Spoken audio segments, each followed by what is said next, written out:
أهلا ويا مرحبا فيكم أعزائي، عدنا إليكم ونجدد التحية معكم ونقول لكم يا هلا ويا مرحبا فيكم في سكوب معاكم وفي المواضيع المهمة الشيقة مع النائبة روضة حسن أم عبد الله. عزيزتي الفاضلة سيدتي روضة حسن، هل تمارسين عملك بالمجلس البلدي وأنت تلبسين اللباس الإسلامي المحتشم مثل ما يقولون؟ هل هذا اللبس ما سبب لك أي إعاقة أو أي نظرة؟ أنت تعرفين إحنا نعيش هالأيام مشكلة أن الحجاب ممنوع في أغلب الدول الأوروبية، وتدرين في قرار طلع صريح في فرنسا أن يمنعون الحجاب. هل هذا ما أثر على سير عملك؟ وكونك سؤال ثاني أعطيك مطلق الحرية عشان تجاوبين بأريحية. السؤال اللي يسبق هذا السؤال، كيف استطعت أن تصلين إلى المجلس البلدي كنائبة ونائب الرئيس ثاني نائب رئيس في المجلس وأنت مسلمة وتلبسين اللباس الإسلامي؟ بسم الله الرحمن الرحيم. تفضلي.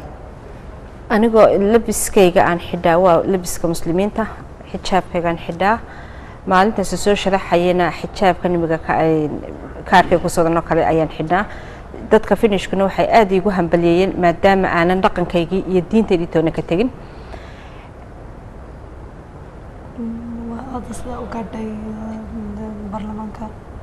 baarlamaanka afartii sano hore markay 4 sano ay dhamaatay deegaanka 4 sano kale hadana galay kii kale saddexaad baa waxaan ku jiraa sanadkii saddexaad sanadkii 12aad baa magay socda. dhibaatooyin badan waan kala soo kulmay, laakiinse wax walba waxay leeyihiin in markuu qofku doonayo inuu hiigsado meel gaadho dhibaato kastoo soo gaadha uu isku dayo inuu dhaafo. way jirtaa in lagu dhaag qof haweeno oo muslina tahay ilmahaaga korso muslimku dumarka muslimku ay gudiga joogaan. anna waxaan markaa u sheegay anigoo muslimada waan jecelaynaa shaqadeedana wato ilmahayga korsado bulshadina ka mid noqdo diinteedina iyo diidana haddaan asturanahay inaan wax la qabsano dadka. أولاً تقول إن الشعب الفنلندي شعب أول ما شافوها كامرأة مسلمة محافظة على عاداتها وتقاليدها وما تخلت عنها، حبوا الفكرة، حبوا إن هي على الأقل عندها أصول. ثاني شغلة قالت أكيد كل شخص يبي يوصل إلى مرحلة متقدمة بحياته راح تواجهه مشاكل. من أول مشاكل قالوا لها إن أنت امرأة فأحسن لك إنك تقعدين في البيت وتربين عيالك. هذا الكلام منه من المجتمع الفنلندي والصومالي هم بعد. قالوا لها ليش تدشين المضمار السياسي وانت امرأة يمكن ما تقدرين عليه، فحاولنا يضبطون من عزيمتها.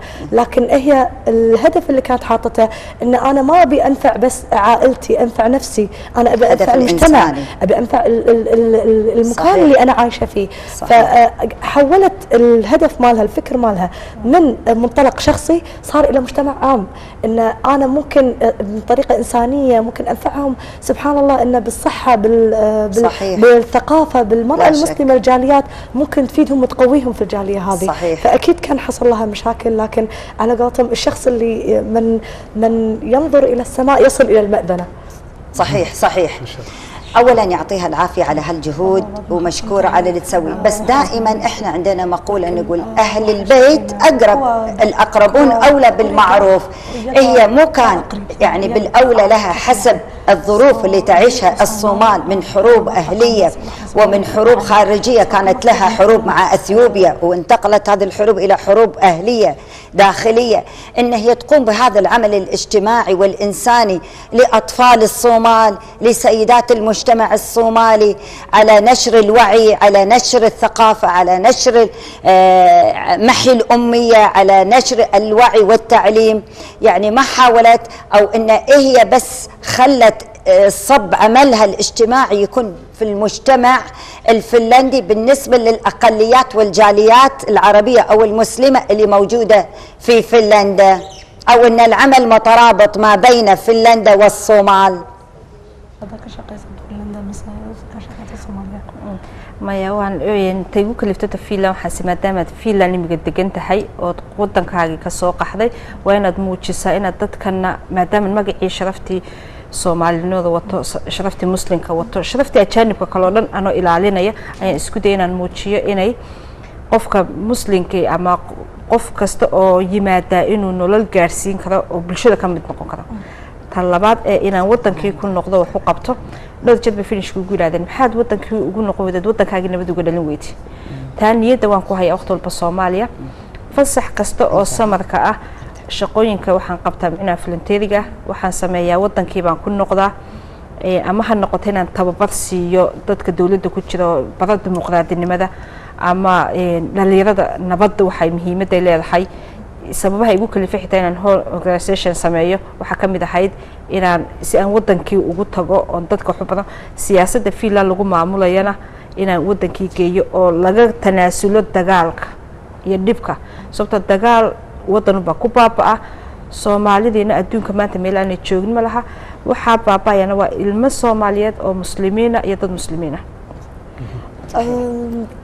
أستاذ روضة تقول إنه هو صحيح إن الواحد المفروض إنه يبدأ بالأقربين أول لكن بالنسبة هي عاشت مع الشعب الفنلندي وتعرفت عليهم فحبت إنها بعد تخدمهم كسبيل من الشكر إنه والله أنا عشت معاكم وتقدمتوا لي وايد شغلات لكن هذا لا يمنع إن هي تخدم بلدها ففي كل صيف هي تحاول إنها ترجع حق الصومال تعمل مجال التطوعي في خدمة الشباب المرأة الصومالية بالنسبة للتوعية فلذلك هي أسست منظمة القرن الأفريقي للسلام والديمقراطية إيه مثل ما تفضلت أسست المنظمة هذه أساس القرن الأفريقي والسلام الديمقراطي زي وين مقرها؟ حقيقة كشقدام أورجانيزيشن إما واحد كشقيسة هرقيسة إن شاء الله حتى حالة مقدشة دكتنا مقدشة إلى نكو ذيقنون قيوح كقبلنا يإن الله أنتي كو هذا الشيء لقطة الصومالية جيبوتي إثيوبيا كينيا إن الله أنتي إيدي الصومالي دو صحيح جيس كافريقا له مقرها حاليا في منطقة هرقيسة في شمال الصومال إن شاء الله إذا استقرت الأحوال في جنوب الصومال راح ينقلونها إلى هم بعد إلى مقديشو وراح يتضمن في المستقبل هذا حاطينهم أجندة إنه يتضمن الدول القرن الأفريقي اللي هي جيبوتي وأثيوبيا والدول اللي على القرن وقاعدين بعد فهي تقول إن فعلا الحرب دمرت الصومال خاصة بالنسبة للنزعة القبلية والنزعة الطائفية اللي فيها فمن أهم الأهداف مالتها أن تنقل التجربة الفنلندية في البرلمان وطريقة تنظيمهم للبرلمان تنقلها إلى الصومال إن شاء الله بحيث أنه ممكن يسوون تكوين سياسي يستوعب الطرق العالمية والدولية للسياسة. صحيح. أوكي خلونا ننتقل إلى رندا